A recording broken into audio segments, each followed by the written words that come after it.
WSKG-TV, Binghamton.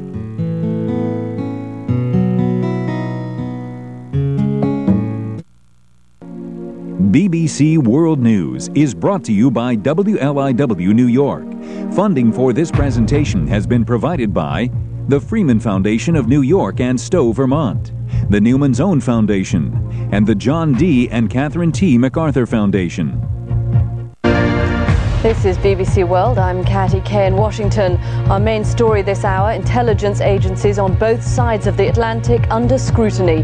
In Britain, a report into last July's suicide bombings calls for MI5 to be beefed up.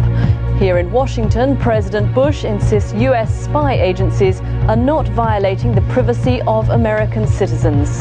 I'm Mike Embley in London. The killings go on in Somalia as Islamic fundamentalists battle US-backed warlords. The Chagos Islands, driven from their homes 40 years ago, win the right to return.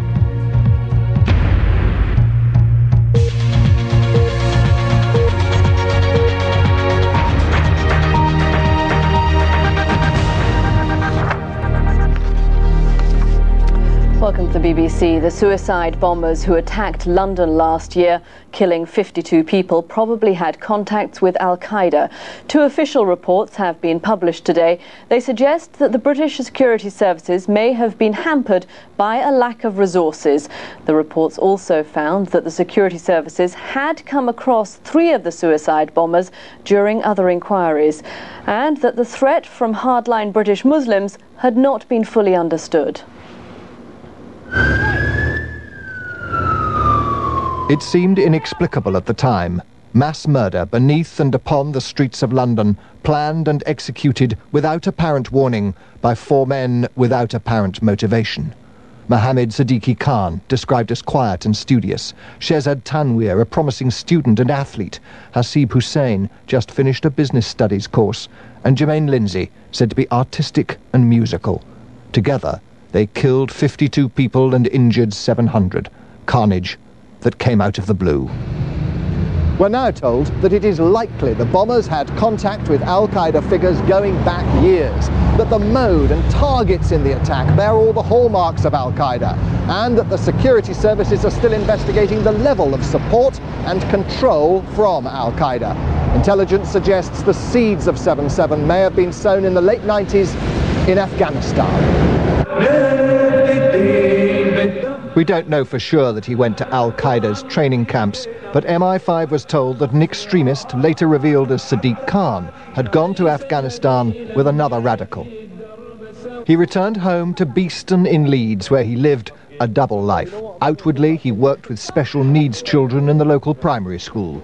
Secretly, it suggested, he was indoctrinating and recruiting young Muslims to join a sleeper cell. By 2003, Khan's activities had been noticed by MI5.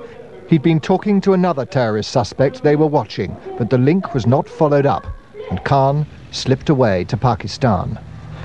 Khan is known to have made a number of trips to Pakistan, including one in July 2003, where he is believed to have had some relevant training. Khan and Tanweer travelled together to Pakistan between November 2004 and February 2005 and are assessed as likely to have met Al-Qaeda figures during this visit. It's thought that Khan's suicide video was recorded while he was in Pakistan on that last trip. Until we feel security, you will be our targets. On their return, the terror cell set up a bomb factory at a house in North Leeds. Using ingredients from the local chemist, the team fashioned volatile but deadly explosives. They wore face masks. The smell would have been overpowering, the chemicals so strong they killed the tops of plants outside and bleached their hair. They explained this away as the effect of chlorine from a swimming pool. There was no Al-Qaeda mastermind, the report concludes, but there were mysterious calls to Pakistan. There are a series of suspicious contacts from an unknown individual or individuals in Pakistan in the immediate run-up to the bombings. We do not know their content.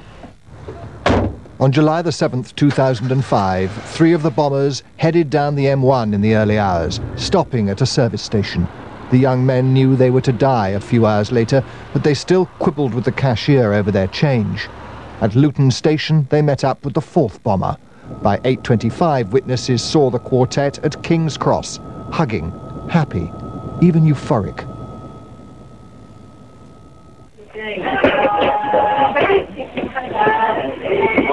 Three bombs on 3 tube trains went off at 8:50. But above ground, one of the team had a problem. Hussein called the other 3, but there was no answer. They were already dead. He went into a newsagent where he bought a 9-volt battery. It's thought he might have needed it to detonate his bomb.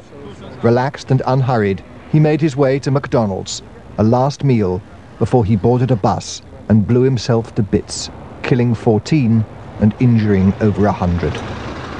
For the victims of the carnage that summer's morning, today's reports offer little comfort. There isn't any excuse. It's just not acceptable. If you have got services in place which are there to protect us and look after us, and they may have thwarted a lot of attacks that were being planned, the fact of the matter is they didn't thwart this one. And from what I've seen in the report, they could have done. The conclusions of today's reports effectively exonerate the security services from any blame.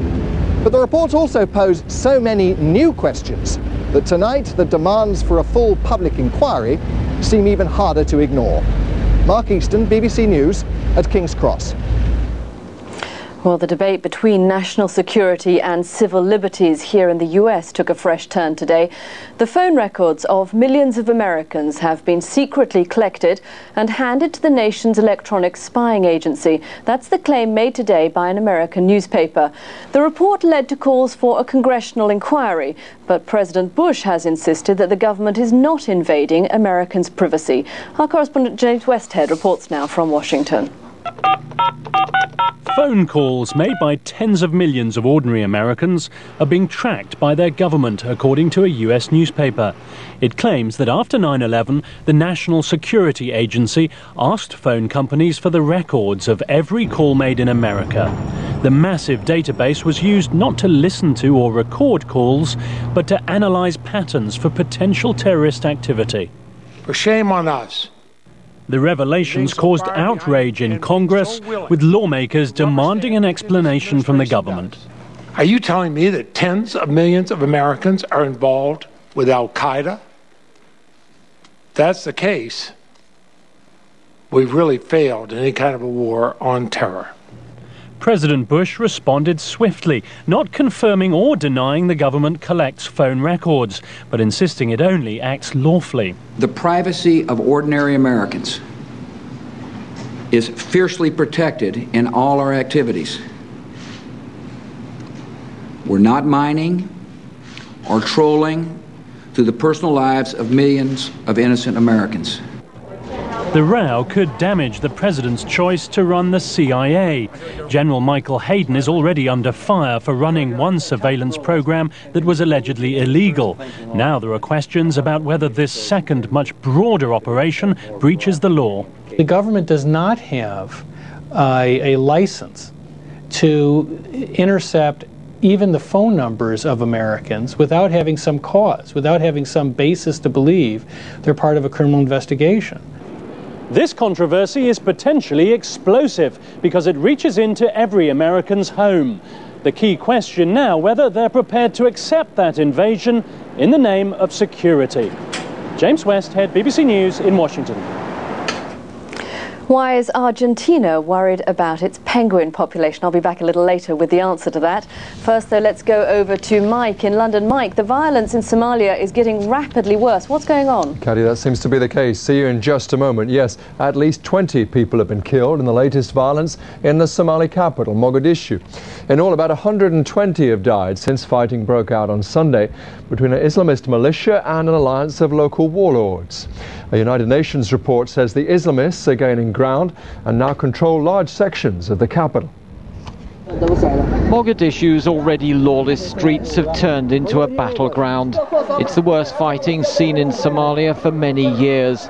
The clashes involve Islamic militias under attack from an alliance of secular warlords. Islamic